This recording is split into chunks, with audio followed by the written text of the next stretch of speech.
안녕하세요. 마음의 창입니다. 오늘은 2월 28일 기쁜 소식 강남교회 주일날 설교를 함께 나누어 봅니다. 본문은 마태복음 4장으로 예수님의 부름을 받은 베드로의 이야기입니다. 기쁜 소식 강남교회 장영철 목사님께서 함께 하십니다. 목사님 안녕하세요. 네, 안녕하십니까. 네, 지난주에 IYF 글로벌 캠프가 있었죠. 근데 이번 캠프 기간에 울었다는 분들이 많았어요. 예, 저도 이번 그 글로벌 캠프를 보면서 정말 마음이 뭉클했습니다. 글로벌 캠프를 보면 우리 군유스코 동문들 마음 속에 잊을 수 없었던 그런 아름다운 감정들이 참 많거든요. 그래서 그 학생들의 이야기를 들으면 나도 모르게 마음이 찡하고 또 눈시울이 뜨거울 때가 많습니다. 네. 그런데 보면 그 학생들 마음에 그런 마음을 떠오르게 하는 그 이야기들이 다 있더라고요. 네. 제가 태국에서 글로벌 캠프 할 때인데 아프리카 학생들이 조금 일찍 들어와서 캠프를 같이 준비했습니다. 근데 그 캠프 때 이제 음식이 나왔는데요. 그 음식을 앞에 두고 그 아프리카 그 군유스코 단원들이 먹지 않고 그냥 가만 앉아 있는 거예요. 그래 무슨 일인가 했는데 그들이 있었던 선교사님들 얼굴이 떠오르고 생각이 나서 네. 참 이렇게 음식을 앞에 두고 그냥 먹지를 못하고 있는 거예요. 이것 좀 어떻게 선교사님에게 보낼 수 없나. 이것도 좀 보내드리면 좋겠는데 한참 동안을 그러고 있는 모습을 보았습니다. 네. 그래서 그들이 그곳에 있으면서 입었던 사랑들 또 은혜들 그런 것들이 저절로 그런 마음을 가지도록 하고 뭐라도 좋은 것이 있으면 정말 그 은혜를 베풀어 주셨던 그 선교사님에게 보내드리고 싶어하고 또 나누고 싶어하고 그러는 것 같습니다. 네. 아유, 너무 감사합니다. 우리들이 끼어들 공간이 없는 어떤 동문들 간에 또 선교사님들 간에 어떤 끈끈한 전우애가 이렇게 느껴지는데요. 이렇게 잊지 못할 1년, 평생 빛나는 보석이 되는 것 같습니다. 오늘은 마태복음 4장에 예수님을 만나려고 하는데요. 이 갈릴리 해변가를 거니시던 예수님의 눈에 들어온 두 사람, 바로 베드로와 그의 형제 안드레인데요. 예수님은 그들에게 나를 따라오너라. 내가 너희로 사람을 낚는 어부가 되게 하리라 라고 말씀하셨습니다. 그러자 베드로와 안드레는 그물을 그 자리에 버려두고 그대로 따라가더라고요. 예, 이규영 집사님은 이런 경험 있으신가요? 아니, 없습니다. 저는 그물질을 해본 적이 없어서 없습니다. 예, 저는 제가 이 말씀을 들으면서 꼭 제 감정이 떠올랐습니다. 네. 저는 중학교 2학년 때부터 교회를 다녔었고요. 제가 예수님을 만났을 때는 신학교 3학년을 마치고였습니다. 네. 정말 그 하면 할수록 너무 힘들었거든요. 말씀을 지키고 사는 것도 힘들었고 또 사람들에게 경건하고 좋은 신앙인의 모양을 보이고 유지하는 것도 상당히 제게는 어려운 일이었고 힘든 일이었습니다. 그러면서 사실 점점 더 내가 위선적인 사람이 되어져 가는 것 같은 이런 마음들도 많았고 참 힘든 시간을 보냈었습니다. 제가 다녔던 그 교회는 이렇게 크지 않은 조그만한 교회인데 그 의자에 앉아서 앞 의자를 이렇게 잡고 기도를 참 많이 했었습니다. 보통 이제 막 마음이 답답하면 주여 이렇게 막 탄식하는 이런 이제 기도를 많이 내뱉었는데요. 나중에는 그게 죽여 이렇게 아, 왜 이래 힘듭니까? 왜 이렇게 안 됩니까? 나를 죽여주십시오.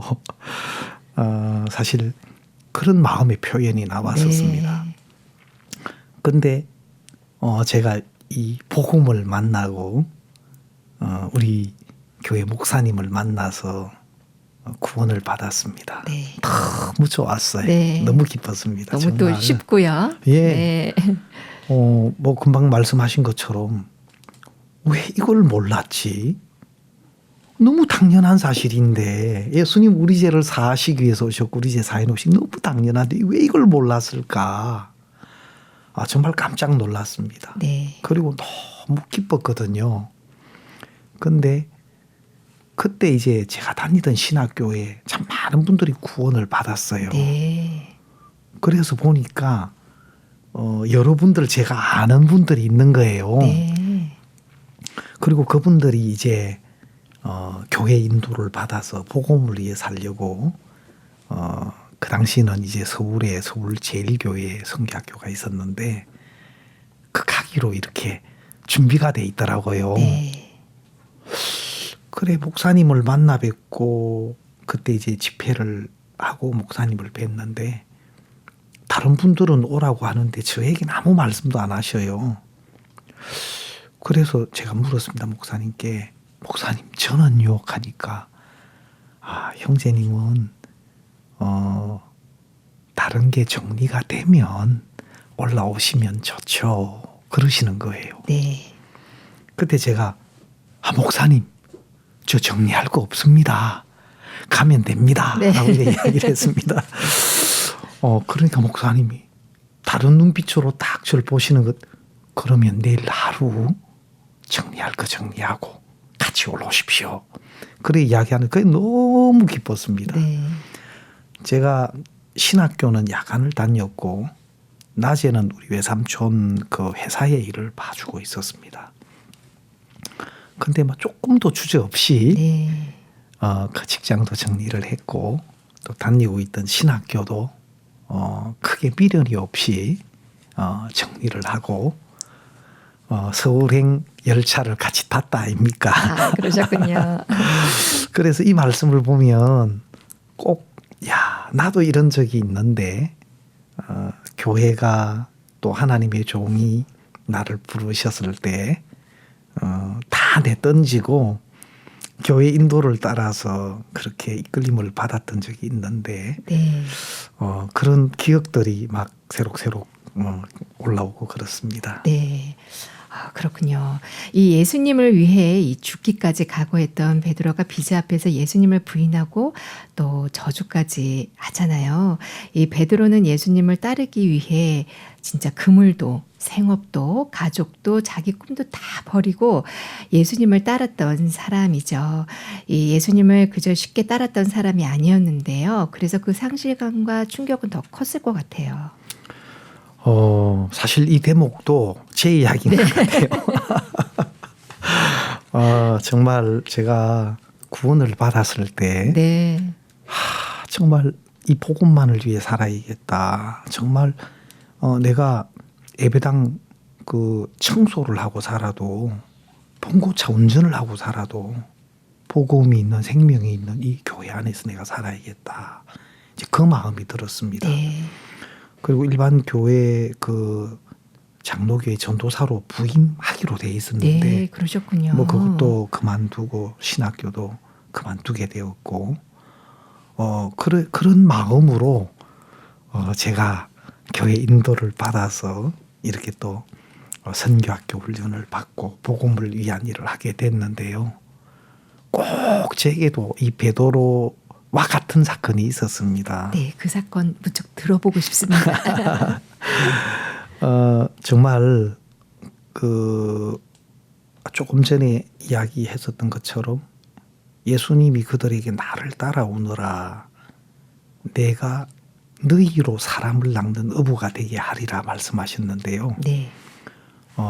이 중에서 제가 중요한 것을 잊어버리고 있었습니다. 내가 너희로 사람을 낚는 어부가 되게 하리라. 내가 예수님이 이 베드로를 또 안드레를 사람 낚는 업으로 만들어 가시겠다는 건데 저는 이것을 이제 놓쳤습니다. 내가 너무 큰 은혜를 입었기 때문에 내가 이제 주님을 따르고 또 주님을 위한 제자로 되려고 했었죠. 네. 마치 베드로가 막 악착같이 주님을 부인하지 않고 끝까지 주님을 따르는 제자로 그렇게 사람들 앞에 있고 싶었던 것처럼 사실 저도 그랬습니다. 좀 뭔가 그래도 하나님 앞에 교회 앞에 조금이라도 도움이 되는 괜찮은 사역자, 전도자 그런 사람으로 서고 싶었습니다. 네. 그런데 하는 것마다 안 돼요. 참 마음같이 막 잘하고 싶고 또 교회를 위해서 일하고 싶고 한데 지금 뒤돌아보면 그게 너무 잘못된 생각이었던 것 같습니다. 네. 그게 나를 부르신 주님의 마음과는 다른 마음이었다는 걸 지금 느낍니다. 왜냐하면 그 예수님은 은혜로 우리를 부르셨을 뿐만 아니라 또 은혜를 입혀주고 싶으셨고 또 귀한 생명을 얻는 일에 우리를 동참시키게 하시고 싶으셨고 네. 써주시고 싶었었는데 저는 제가 그 일을 하려고 막 애를 썼던 시간들이 참 많았습니다. 그래서 열심히 교회를 따르고 또 주님을 따르고 복음을 섬긴다고 했는데 네. 어느 날 내 스스로 교회를 등지는 내 자신을 보게 됐습니다. 내 스스로 복음을 등지는 내 모습을 보게 됐는데요. 마치 그 다윗을 따랐던 600명의 용사가 시글락에 이르렀을 때 그들 손에 돌이 쥐어져 있었고 그 돌로 다윗을 치려고 했었습니다. 마치 교회를 향하여 또 주님을 향하여 종을 향하여 돌을 들고 있는 제 모습을 볼 수가 있었습니다. 그것이 내 신앙의 어떤 큰 전환점이 되고 계기가 됐는데요. 네. 사실 이 베드로 이야기는 특정한 누구의 이야기가 아니고 우리 모두의 이야기고 실제 우리 자신의 모습을 베드로를 통해서 보여주고 계신다는 마음이 들거든요. 네. 혹시 이 시간에 이 베드로의 이야기가 내 이야기처럼 안 들린다면 다음 차례는 또 다른 베드로의 모습으로 나타나실 순서가 아닌가 그런 네. 생각이 드네요. 그러네요. 이 절망에 빠진 베드로의 마음을 예수님이 찾아오셔서 전혀 다른 마음으로 바꾸어 주시는 장면도 성경에서 찾아볼 수 있습니다. 이 오랫동안의 경험과 또 이 정보로 인해 굳어진 마음을 바꾼다는 것은 사실 쉽지 않습니다. 하지만 또 바뀌면 또 순식간에 바뀌는 게 또 마음인 것 같아요. 예, 그렇습니다. 대부분 자기 마음, 자기가 보고 자기가 느끼고 자기가 옳다고 여기는 이런 마음들이 주님의 마음과 다른 마음 속에 갇혀 있게 만들고 또 주님의 마음과 다른 길을 가도록 한다는 마음이 듭니다. 사실 이번에 돌아온 별들의 이야기도 너무 은혜로웠지만요. 네. 그 돌아온 종들의 이야기도 너무 우리 마음을 뜨겁게 했습니다. 네. 돌아온 종들. 네. 정말 그 피지 소식을 들을 때 우리 마음이 너무 뜨겁고요. 그 박영준 목사님, 또 이정도 목사님, 그리고 장선우 목사님, 김민규 또 목사님, 이런 종들께서 꼭 베드로처럼 네. 한때는 정말 복음을 귀하게 섬겼던 분이고 또 너무 아름다운 간증과 또 귀한 그 믿음의 역사도 있었던 종들이셨지 않습니까? 네. 그런데 어느 날 이상해져 있더라고요. 그랬었는데 이 종들이 정말 베드로처럼 자신의 모습을 발견하고 그 마음에 이제 자기 아닌 예수님의 마음이 그들을 잡고 이끌어 주시는 그 모습을 볼 때 너무 감사했습니다. 네. 정말 또 하나님이 그분들의 마음을 너무 행복하게 하시고 주위에 이런 사역자님들이나 또 형제 자매님들도 느끼셨을 텐데요. 한결같이 들리는 이야기가 도끼가 다 빠졌다. 마치 어린아이처럼 느껴진다. 이런 이제 느낌을 참 많이 받았습니다. 네. 정말 너무 감사한 마음이 듭니다. 네. 그 김인규 목사님의 간증을 들었는데요. 나는 너무 불행해. 나는 망했어. 나는 절망이야. 이런 마음으로 가득 찼었는데 어느 날 이 나이 많으신 어떤 몸이 불편한 한 노인분이 당신을 이렇게 쳐다보는 것을 보면서 저분이 나를 굉장히 부럽게 쳐다보고 있구나. 나의 건강을 굉장히 부러워하는구나. 나에게는 건강한 이런 귀한 것이 있구나. 하나님이 주신 귀한 것들이 있구나라면서 그 눈길 속에서 마음이 바뀌신 간증을 들으면서 마음이 저렇게 바뀔 수도 있구나라는 생각을 한 적이 있었습니다. 예수님은 베드로의 이 허물과 실수를 단 한 말씀도 하지 않으셨죠. 그 이유는 안 그래도 베드로가 그것 때문에 괴로워하는데 상처 입을까 봐 이 베드로의 허물에 대해 말씀을 안 하시고 그냥 먹이시고 따뜻하게 몸을 녹일 수 있도록 불을 피우면서 베드로의 마음을 열게 하셨다고 생각했거든요. 그런데 이번 설교를 들으면서 새로운 사실을 알게 됐습니다. 예, 저도 이번에 목사님 그 베드로에 대한 말씀을 해주실 때 참 새롭게 마음에 너무 은혜롭게 와닿았습니다. 이 부분이요. 정말 그 예수님은 사실 베드로를 누구보다 잘 아셨죠. 또 베드로를 아셨기 때문에 베드로에게 어떤 은혜가 필요한지를 아셨고 그런 완벽한 은혜를 준비하셨습니다.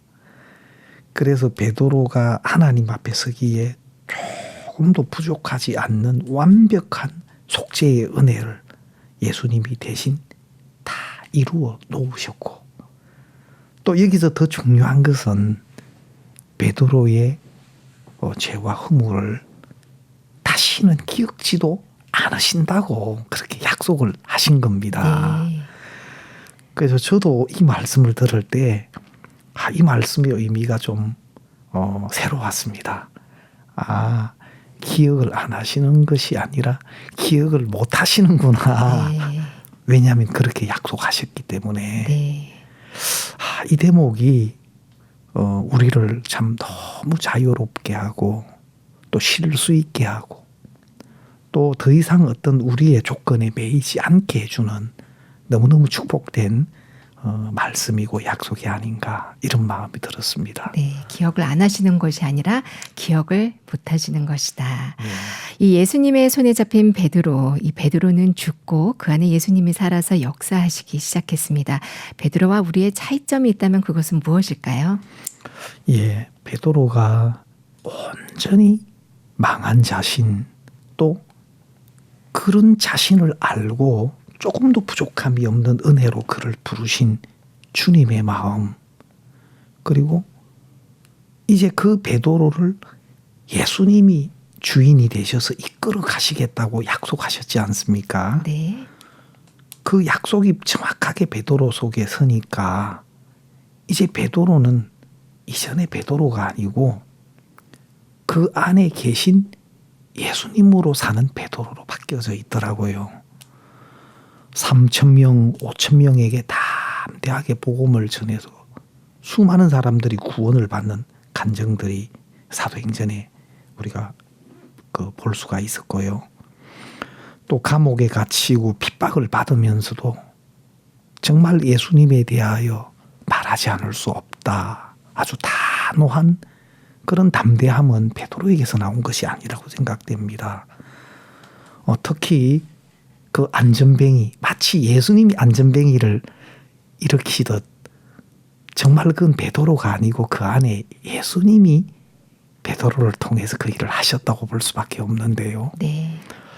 이런 삶이 사실 베드로만 아니고 우리에게 주신 것이고 네. 우리가 이 시대의 베드로인데 자기 자신을 바라보고 형편을 바라보는 그 속에서 우리가 그렇게 살지 못하고 있다는 마음이 들었습니다.